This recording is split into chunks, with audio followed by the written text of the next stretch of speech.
Hi there, welcome to EudretiX, where we make your high school life simple. I'm Aniket, and in this video we're going to solve medium level difficulty problems from linear equations in one variable, which is a subtopic from the algebra section of the Digital SAT. So make sure you practice alongside, try the question yourself before looking at our solution. Let's begin. Okay. 3 times 2x minus 6 minus 11 is equal to 4 times x minus 3 plus 6. If x is the solution to the equation above, what is the value of x minus 3? Okay, so they're asking us the value of x minus 3, not exactly x. So now there are two approaches to such questions. You can either try to find the x first and then do x minus 3, or you can directly try finding x minus 3 because it's pretty evident that x minus 3 is present here in the variable. So if you check 2x minus 6, I take a 2 common, you're left with x minus 3 on the inside here. So on the left hand side, we write 3 times 2x minus 6 minus 11. Then I take the 2 out from here. I take the 2 common. So on the outside it becomes 3 times 2, which is 6. 6 times x minus 3 minus 11 is equal to 4 times x minus 3 plus 6. Let's say now we take x minus 3 as t, some t, we replace it with t. So it's 6t minus 11 is equal to 4t plus 6. Let's get the variables on one side, constants on the other side.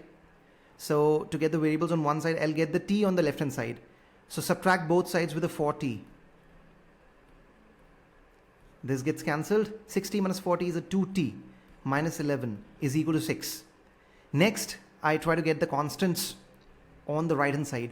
So for that, I need to get rid of this negative 11. I add a 11 on both sides. So this and this cancelled. 2t is equal to 11 plus 6, 17. T is equal to 17 over 2. And what was t? T was x minus 3. That's the value they've asked us. So the answer is directly 17 over 2. Option B. Okay. So this is the way to solve the question to get the value of x minus 3 directly instead of solving for x first. Because if you were to solve for x first, you'll have 2 extra steps at least.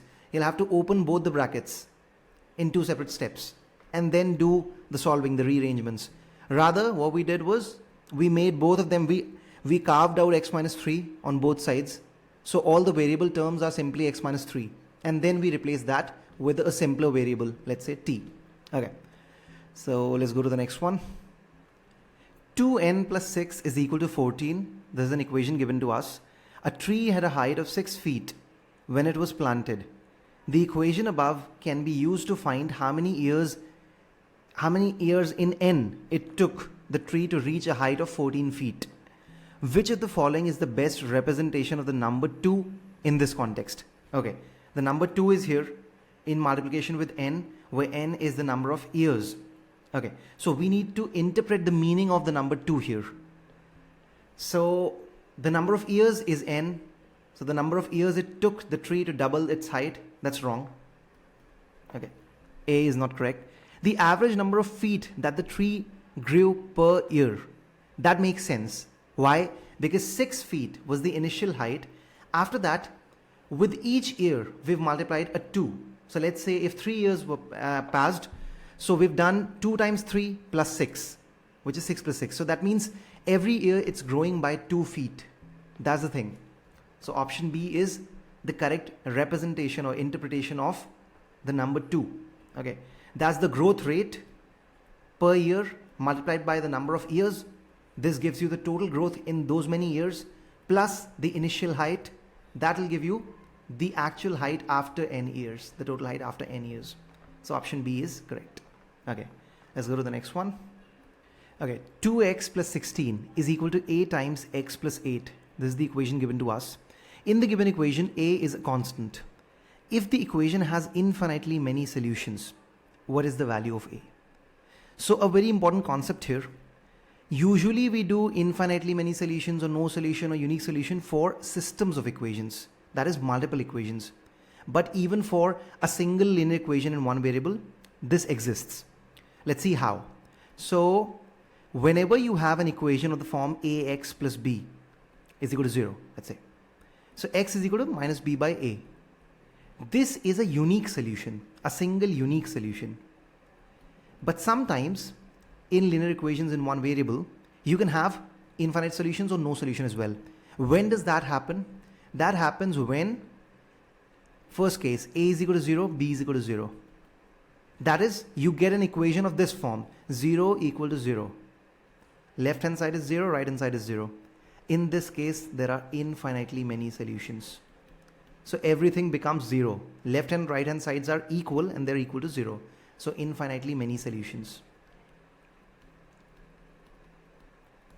An example of this can be 2x plus 3 is equal to, let's say, x plus 3.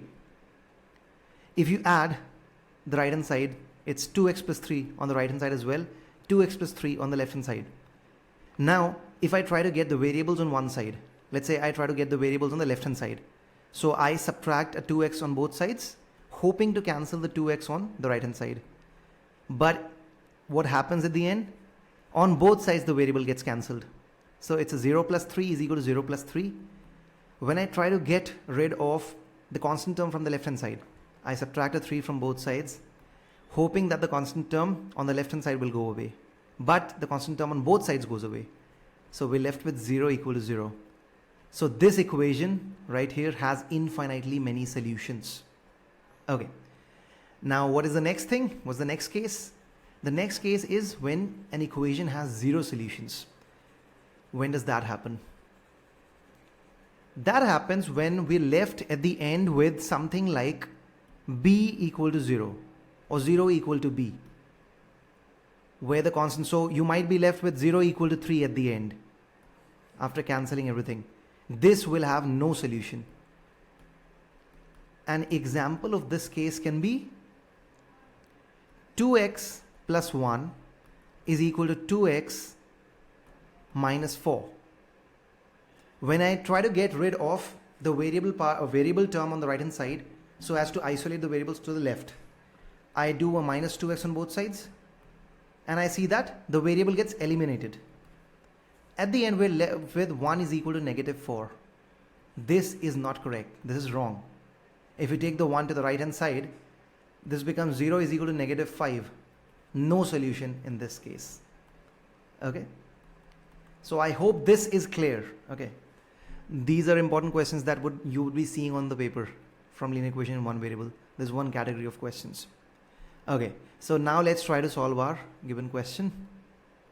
So it's saying if the equation has infinitely many solutions, what is the value of a? So basically 0 equal to 0. This format we need. So 2x plus 16, this is the left hand side. On the right hand side, it's ax plus 8a. Okay. And they're asking us the value of a. A must be equal to 2. Because when a is equal to 2, you get 2x plus 16 is equal to 2x plus 16. This is the only case when you'll have infinitely many solutions, because for infinitely many solutions, the variable terms on both sides must be equal as well as the constant terms on both sides must be equal, so that all constant terms cancel each other, all variable terms cancel each other, and we're left with 0 equals 0. Okay. And that's what we'll be left with from here. So a is equal to 2. That's pretty obvious. A will be equal to 2. Let's go to the next one. B minus 2 times x is equal to 8. In the given equation, b is a constant. If the equation has no solution, what is the value of b? So this time they're asking for no solution. For no solution, what do we have? We have something like 0 equal to 3, which is not possible. Okay, so let's do that. Bx minus 2x is equal to 8. Okay, so what we're going to do is we first need to get rid of the variable term. To get rid of the variable term, both the terms must be equal. So b will be equal to 2. The moment I place 2, it becomes 2x minus 2x is equal to 8. 2x minus 2x is 0. 0 is equal to 8. So this is not possible, hence no solution. Okay. So b is equal to 2. Option A. Okay. B will be equal to 2. Let's go to the next one. A times 3 minus x minus b is equal to negative 1 minus 2x. This is one complex looking equation. In the equation above, a and b are constants. If the equation has infinitely many solutions, what are the values of a and b? Okay, infinitely many solutions, so the condition is 0 equal to 0. All variable terms should cancel, all constant terms should cancel each other. So let's expand the left hand side, let's open that bracket. So it's 3a minus xa minus b is equal to negative 1 minus 2x. Okay, let's gather all the x terms on both sides. So on the left hand side, the x term is minus ax. On the right hand side, it's minus 2x. They both must be same so that they can cancel each other. So a is equal to 2. We can compare both. A is equal to 2. This is the first thing. So one of the option A or B would be correct. Now for B, let's gather all the constant terms. 3a minus b is equal to negative 1 on the right hand side.